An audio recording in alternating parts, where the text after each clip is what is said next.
At dawn, the deputy sheriff knocked with an eviction notice. My daughter-in-law stood across the yard grinning and yelling, "Your time is up, old man. The house is ours now." I stayed perfectly calm and asked, "Who signed this garbage?" The deputy scanned the page, froze, and his mouth fell open in shock. "My name is Vincent Anderson. I'm 64 years old, and I've spent the last 4 years of retirement in my house on Desert Ridge Drive in Phoenix, Arizona. Before that, I spent 30 years as an FBI financial crimes investigator." You learn to read people in that job, every twitch, every lie, every scheme they think is clever. I thought I'd seen it all. Turns out I hadn't seen anything yet. My son Danny used to be different. I remember him at 8 years old sitting in my home office while I reviewed case files, asking endless questions about catching the bad guys. "Dad, how do you know who's lying?" He'd ask. I'd tell him the truth always leaves a trail if you know how to follow it. Everything changed when he married Patricia Anderson 3 years ago. At first, I tried to be diplomatic about it. Trish had that surface charm that works on people who don't look too closely. She worked as a hospital administrator, talked about helping people, always wearing designer clothes and driving a car that cost more than her salary should allow. Danny seemed happy, though, so I kept my observations to myself. That was my first mistake.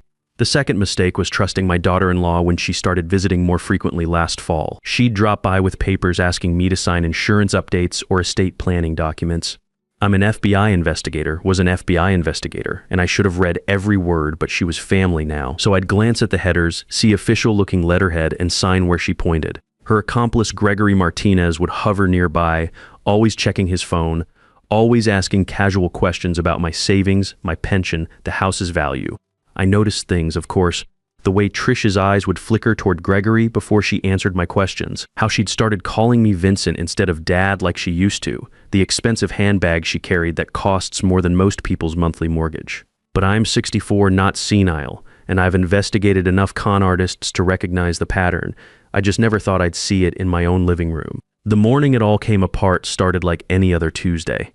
I was in my garage workshop restoring an antique writing desk when I heard a car pull into my driveway.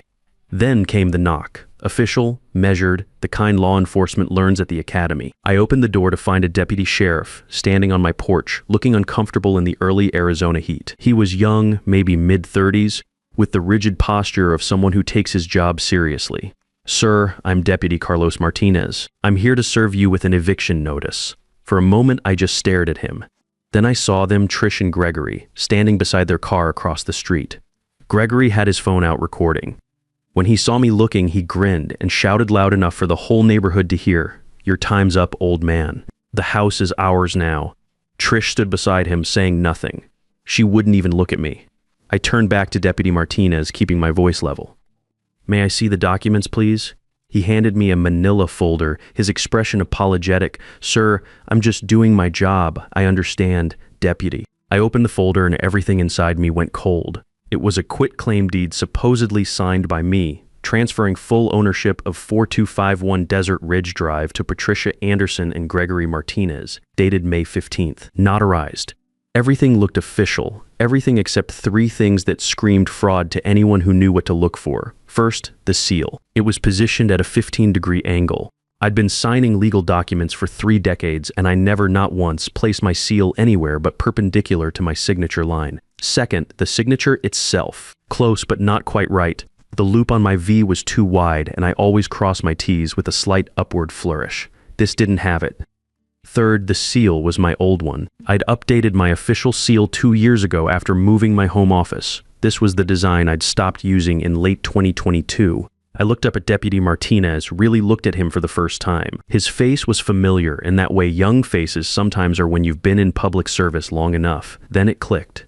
"Carlos Martinez," I said slowly. "You worked security at the federal building, didn't you?" When I was still with the Bureau, his eyes widened. "Agent Anderson, sir, I didn't realize." "You attended my retirement ceremony 4 years ago," I continued, my mind already working. "You gave a nice speech about how working with federal agents inspired you to pursue law enforcement." The blood drained from his face as he understood what he'd just walked into. Across the street, Gregory had stopped recording, sensing something was wrong. "Deputy Martinez, I need you to wait here for just 1 moment." "Don't go anywhere." I walked back into my house, my hands steady despite the anger building in my chest. In my office, my real office, the one I've maintained since retirement, I kept copies of every important document related to this property. I pulled out the folder containing the original deed, my updated seal impression, and my actual signature from recent bank documents. When I returned to the porch, Carlos was still standing there, but now he looked like a man who'd realized he was about to be part of something much bigger than a routine eviction. I handed him my folder. Compare these documents. Deputy, pay special attention to the seal placement and signature formation. I spent 30 years examining fraudulent documents for the FBI. This, I tapped the eviction notice, is amateur work. Carlos studied both sets of documents. I watched his jaw tighten as he saw what I'd seen immediately. Across the street, Gregory was walking toward us now, Trish trailing behind him. "What's the holdup?" He called out. "Just drag the old man out already." I ignored him. Instead, I looked at Carlos and spoke clearly, making sure my voice would carry. "This is fraud, Deputy Martinez, document forgery, and I intend to prove it." Carlos stood on my porch for a long moment, the two folders in his hands, one real, one fake. I could see him processing it all, the implications spreading across his face like ripples on water. "Sir, I apologize for this situation," he finally said. "Given the circumstances, I strongly advise you to contact an attorney immediately. This matter requires investigation." Gregory had reached the edge of my yard by then, his face twisted with frustration. "Hey, you can't just ignore official paperwork. We have every right. Step back, sir." Carlos's voice cut through Gregory's bluster with the authority of someone who'd had enough. "This situation is now under review. Any interference will result in your removal from the premises." Trish tried next, her voice taking on that pleading tone I'd heard before when Danny was dating her. "Vincent, please, can we just talk inside? This is all a misunderstanding." "No, Patricia." I kept my voice flat, emotionless. "There's nothing to discuss." Carlos nodded at me, then at Gregory and Trish. "I'll be filing a report about these discrepancies. You'll all be contacted." He walked back to his patrol car, and I watched Gregory's confidence crumble with every step the deputy took. After Carlos drove away, I expected them to leave. Instead, Trish approached my front door, tears streaming down her face. Real tears, too. She always could cry on command. "Vincent, please," she sobbed. "This is all Gregory's fault. He said it was just paperwork. I didn't know." I looked past her tears, past the performance, to what she was holding. A brand new iPhone 14 Pro, the case catching the morning sun. Those retail for about $1,200. And on the screen, clearly visible before she noticed me looking and tilted it away, was a confirmation email. "Your reservation in Las Vegas, $380 for weekend package. $3,800 for a Vegas weekend while trying to steal my house. Go home, Patricia." "But Vincent," I said, "go home."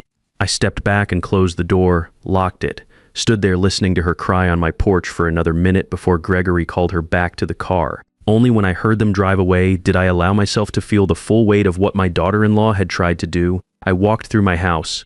This house I'd bought 12 years ago when Danny graduated college, when my wife was still alive and the world made sense. Every room held memories. The kitchen where we'd hosted Danny and Trish's first Christmas dinner. The living room where Danny had announced their engagement. The backyard where I'd taught my grandson to throw a football last summer. When had it changed? I forced myself to think back, to really examine the past 9 months. Trish's first solo visit had been in September. She'd shown up on a Sunday afternoon with expensive coffee from that boutique place downtown. "I'm sorry Danny and I haven't been around more, Vincent," she'd said, settling onto the couch. "Gregory's been helping us with some financial planning, and it's been so hectic. I'd been happy to see her making an effort with family relationships. I hadn't questioned why, after 2 years of polite but distant interaction, she'd suddenly started calling me family. The second visit came in October. "Vincent, I was thinking about your estate planning. You've got everything organized, right? Just want to make sure you're protected." She'd had papers with her that time, forms about power of attorney, trust documents, beneficiary updates. I'd glanced at the headers. They looked legitimate, and I signed where she indicated. The third visit in November. Gregory had come along. He'd wandered through my house with the casual entitlement of someone evaluating property. "This place has got to be worth, what, $750,000, maybe more?" he'd asked. "Prime Phoenix real estate. You ever think about downsizing, Vincent? All this space for one person seems wasteful." I'd laughed it off then, made a joke about them prying my house keys from my cold, dead hands. Gregory had laughed too, but his eyes hadn't. By December, the visits were weekly. Always with papers, always with casual questions about my finances.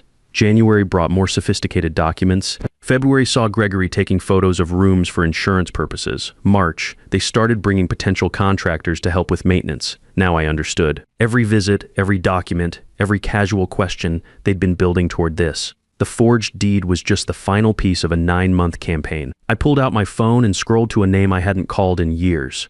Timothy Reynolds, a real estate attorney who'd handled my house purchase 12 years ago. He answered on the second ring, Vince Anderson. To what do I owe this pleasure, Tim? I need a recommendation, best forensic document examiner in Phoenix. Someone who handles fraud cases. There was a pause. What kind of fraud are we talking about?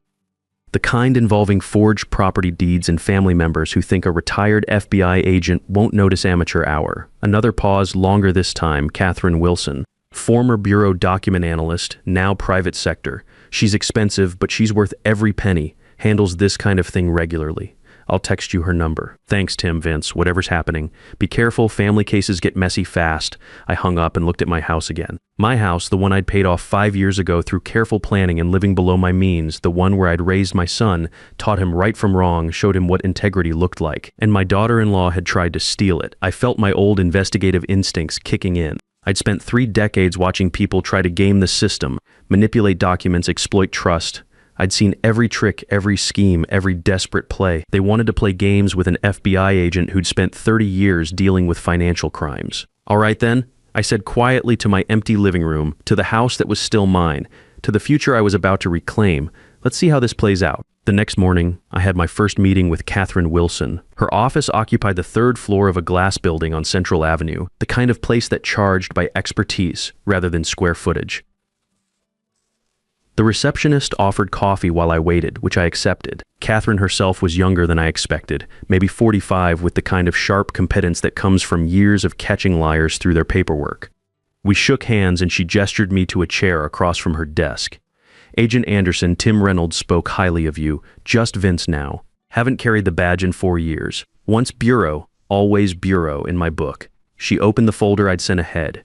I've reviewed the documents you scanned over. This is quitclaim deed fraud. Textbook case. Walk me through what happened. I laid out the timeline methodically, a habit from years of building cases. The visits from Trish starting in September.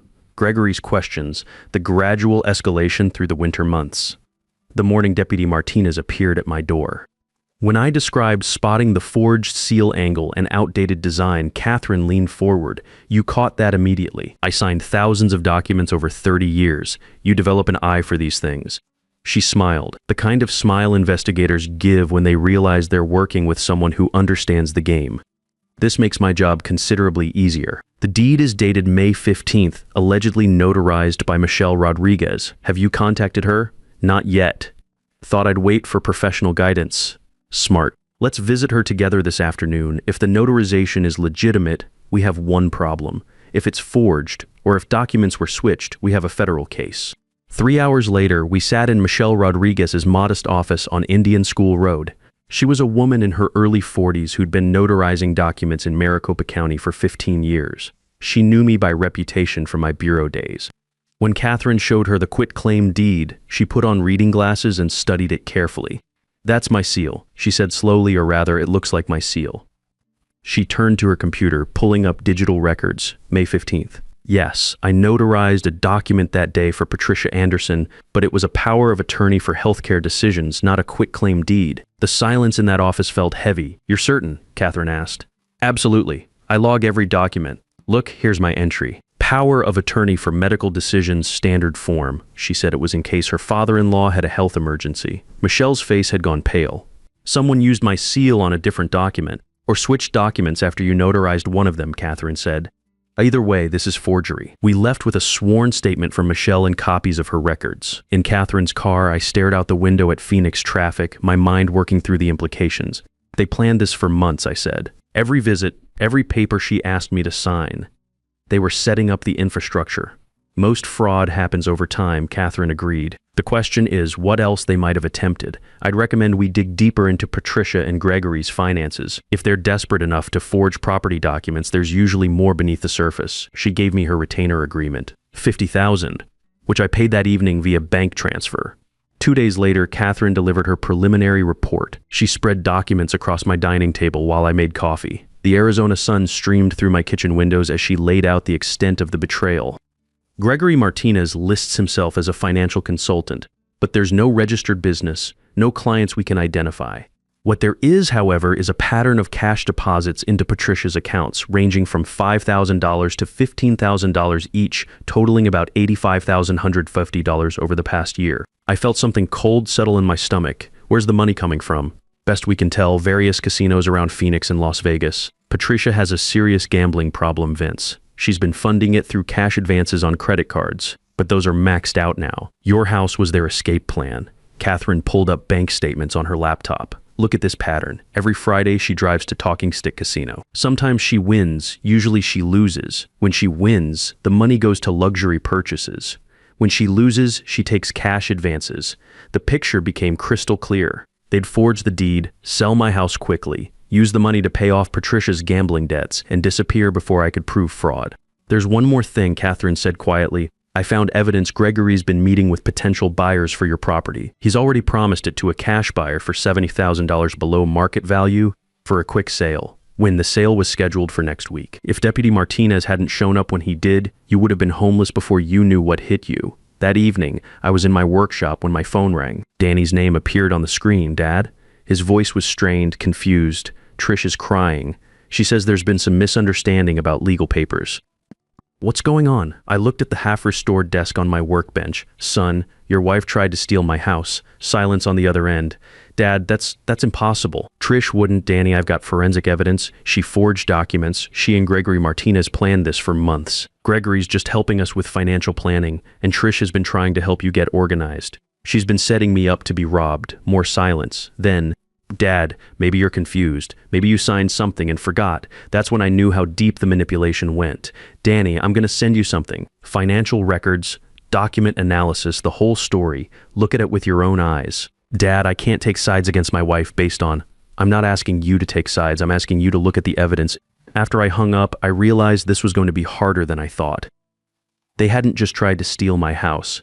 They'd stolen my son. The next week brought the confrontation I'd been preparing for. Catherine had built an airtight case. Forensic document analysis showing forgery with 99% certainty. Bank records proving Patricia's gambling debts. Evidence of their plan to sell my house to cover those debts. Tim Reynolds filed the lawsuit Tuesday morning. By Thursday, Gregory and Patricia were served with papers.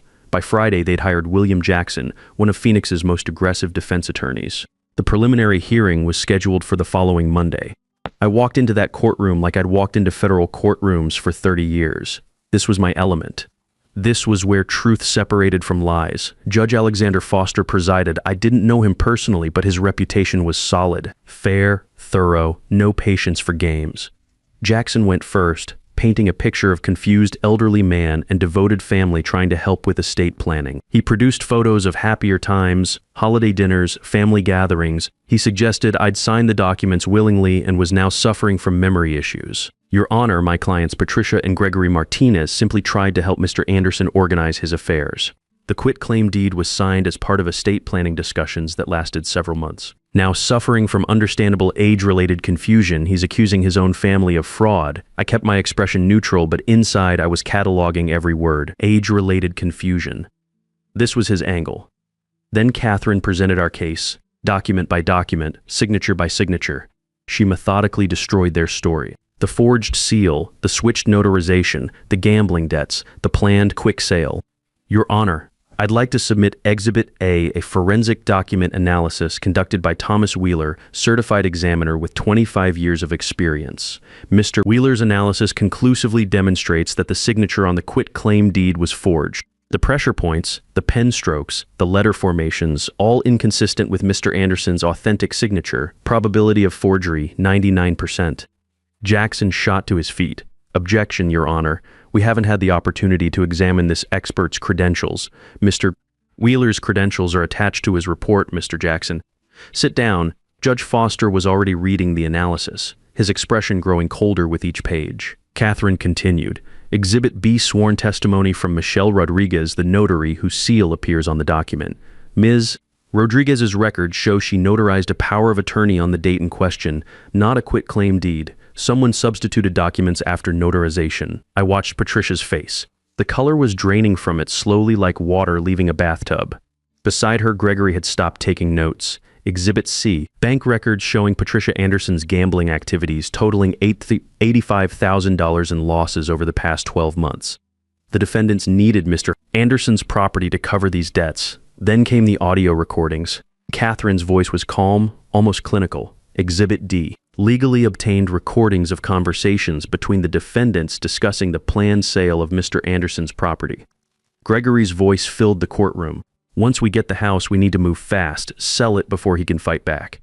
Patricia's voice followed. What about Vincent? Where does he go? Gregory again. Who cares? Assisted living somewhere cheap. He won't even know the difference in a few years.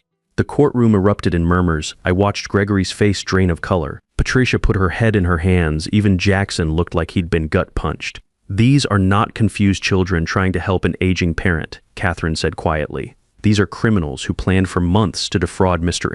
Anderson of his home and his dignity. They forged documents, they manipulated notaries. And when they succeeded, they planned to abandon Mr. Anderson in the cheapest facility they could find. Judge Foster called a 20-minute recess. I watched Patricia and Gregory huddle with Jackson, saw the panic in their whispered conversation, the way Jackson kept shaking his head. When Foster returned, his expression was granite. I've reviewed all evidence presented. The forensic analysis is conclusive. The notary testimony is definitive. The recorded conversations are damning. He looked at Patricia and Gregory with cold assessment. The quit-claim deed dated May 15th is hereby declared fraudulent and void. All property rights to 4251 Desert Ridge Drive remain with Vincent Anderson. He paused, and the silence was absolute. Furthermore, I'm referring this matter to the U.S. Attorney's Office for criminal investigation. This appears to be interstate fraud involving federal banking regulations. 2 weeks later, federal agents arrested Patricia and Gregory. The charges were serious: mail fraud, wire fraud, interstate transportation of forged documents. They faced years in federal prison. Danny finally saw the evidence. Really saw it. The phone recordings, the financial statements, the planned disposal of his childhood home. He came to my house that evening, tears in his eyes. Dad, I'm so sorry. I should have listened. I should have seen, son, she's your wife. You wanted to believe the best. That's not wrong, but I almost lost you. She almost took everything. We sat on my back patio, looking out at the desert sunset, two men trying to rebuild trust that had been shattered by someone we both loved. 6 months later, Patricia received 18 months in federal prison plus restitution. Gregory got 3 years. Their lawyer, Jackson, faced a bar investigation for knowingly presenting fraudulent evidence. Danny and I are rebuilding our relationship slowly. Some damage heals, some doesn't, but we're working on it, one conversation at a time. I finished restoring that antique desk. It sits in my office now, beautiful and functional, ready for another century of use. Some things can be restored, some things can't. Justice isn't revenge. It's making sure actions have consequences, that truth matters more than manipulation. I spent my career fighting for that principle. These past months, I fought for it again. Standing in my workshop, running my hand over the restored desk's smooth surface, I felt something settle inside me. Not happiness exactly, there was too much loss for that, but satisfaction, completion. My house remained mine, the legal system had worked, and somewhere in federal prison, two people were learning that trying to con a career FBI agent was the worst mistake they'd ever made. I picked up my next project, an old bookshelf that needed refinishing. The wood was damaged, the joints loose, but underneath I could see quality craftsmanship. It would take months of careful work to restore it properly. I had the time, I had my home, I had my peace. Life, as it always does, moved forward. Trust isn't something you inherit through marriage or blood. It's something you earn through actions. And once broken by betrayal, it takes more than tears and apologies to rebuild. The greatest revenge isn't destroying your enemies. It's using the system they tried to game against you to ensure they face the full consequences of their choices.